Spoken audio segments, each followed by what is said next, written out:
Assalamu alaikum wa rahmatullahi wa barakatuh. This is Nashwa Saeed, and this is lesson number 10 in the Articulation Points and Characteristics of Arabic Letters course. Today we're going to speak about the inherent characteristics without opposites, الصفات اللازمة التي ليس لها ضد. First of them, the bouncing or القلقلة.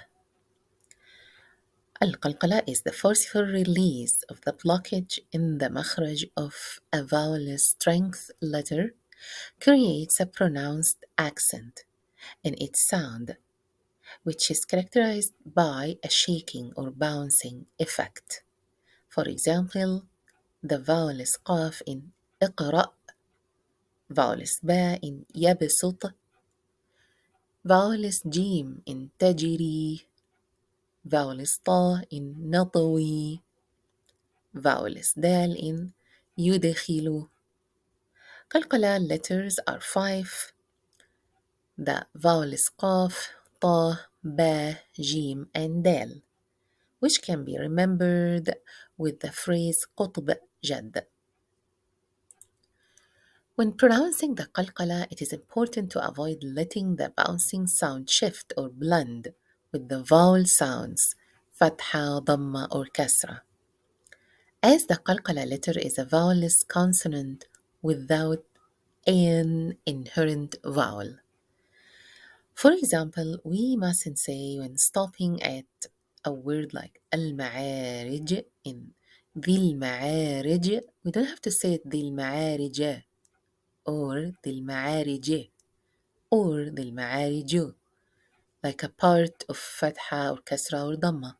It has to be vowelless with a shake or turbulence or qalqala. ذي المعارج. Same in stopping at لوط. Doesn't have to be لوطة or لوطي or لوطو. It's لوط. حسد. لهب. And so on. Next characteristic is the flexibility. اللين. Remember that all these characteristics don't have opposites. Flexibility refers to the ability to change the makhraj of the vowelless letters ya and waw preceded by fatha. This allows the two letters to be pronounced from an estimated makhraj to be like mad or lengthening letters, which is al-jawf, instead of their specific makharij, if there is a specific reason to do so. When the makhraj of the vowelless letters ya and waw are changed to al-jawf, the time of them is measured by vowel counts or harakat. This is known as soft lengthening due to the presented sukun.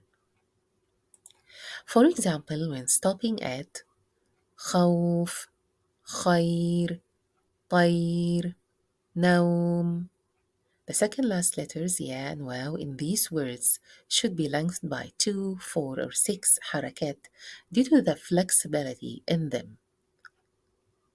However, if the words in the ayahs are joined without stopping at them, the vowelless letters ya and waw should be pronounced from their specific makharij and their time should be measured orally. For example, nawmullah. Here we didn't stop at now, so the waw doesn't have any lengthening. It articulates from the lips in its time should measured orally by copying your teacher or shaykh time. Same when connecting خير with لكم in خير لكم. Next characteristic is the spreading or التفشي. Spreading refers to the process of circulating air in the oral cavity by using the exhalation associated with the pronunciation of the Arabic vowels sheen only. So letter sheen only. For example, نشرح وأشرقت يشفع يشرك. The spreading of the exhale is التفشي or spreading in this sheen. Next is the characteristic only found in the dot, which is the istitala or the extension. The extension or al-istitala. The concept of extending refers to using the makhraj of the letter lam as a brace to create a space between the tongue and the roof of the mouth as the sound of the letter dot flows in the two back letter borders.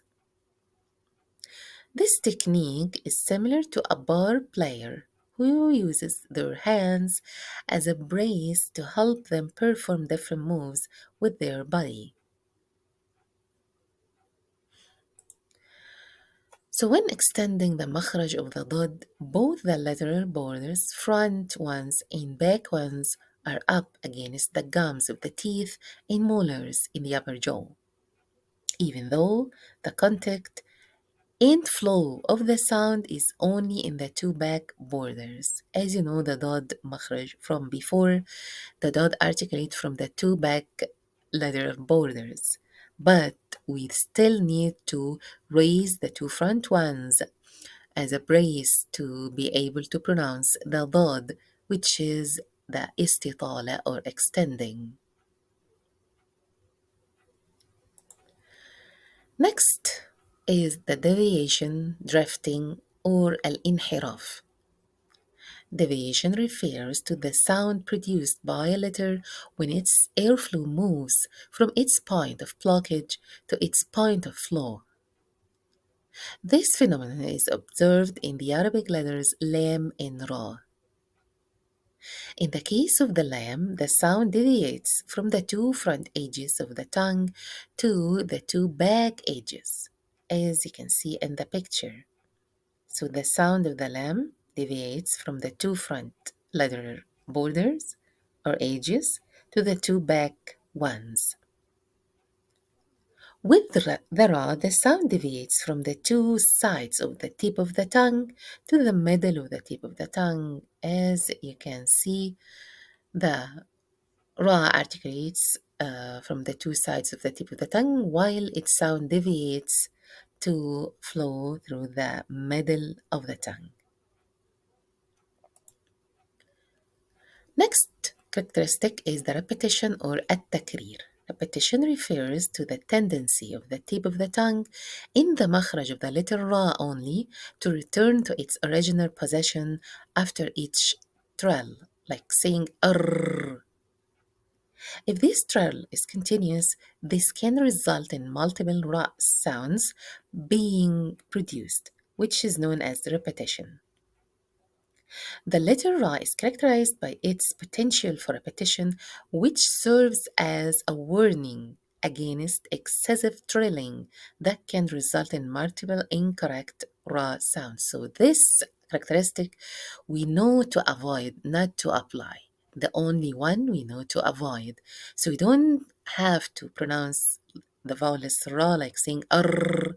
Only one trill is needed to produce its sound like saying R. R, and that's it.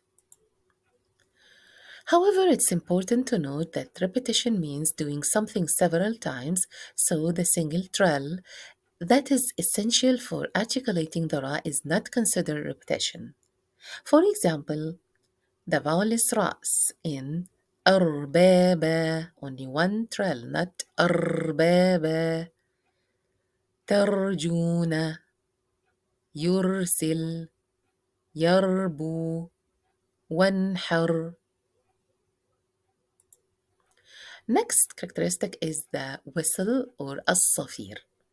Whistle refers to the hissing or sharpness of the sound as it surges from the narrow space between the front incisors.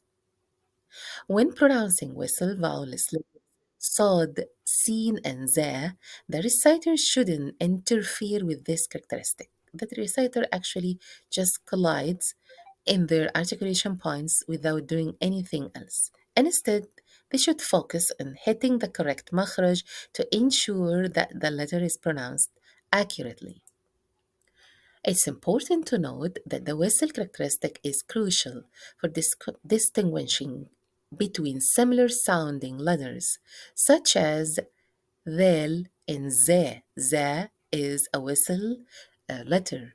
So this differentiates its sound from ذال, which is not a whistle letter. Also, sin and tha. Sin is a whistle letter, while tha is not. Therefore, paying attention to this characteristic can improve the clarity and accuracy of the pronunciation. For example, vowel الصاد سين and ذا in والعصر يسري أزكى خسر واصبر أزواجا. Next and last, the nasalization or al-ghunna. Nasalization or ghunna refers to the pleasant resonance that comes from the nasal cavity located above the roof of the mouth, behind the two nostrils. This ghunna, as you can see, of course, in the picture, this ghunna contains the sounds of the two letters mim and noon only. When pronouncing these two letters, the reciter should allow the sound to resonate in the nasal cavity, creating a clear and distinct nasal sound, like in, and so on. Now we came to the questions. How many qalqala letters are there, and could you please list them? Is it accurate to state that spreading refers to the process of circulating air in the oral cavity by using only the exhalation associated with the pronunciation of the Arabic vowelless letter ضاد? What's meant by flexibility? And which Arabic letters are considered to exhibit this characteristic? Could you please provide an explanation of both deviation and repetition as they pertain to the letter Ra? Can you provide a definition of the whistle in which Arabic letters are considered to produce the whistling sound? That's it. جزاكم الله خيرا والسلام عليكم.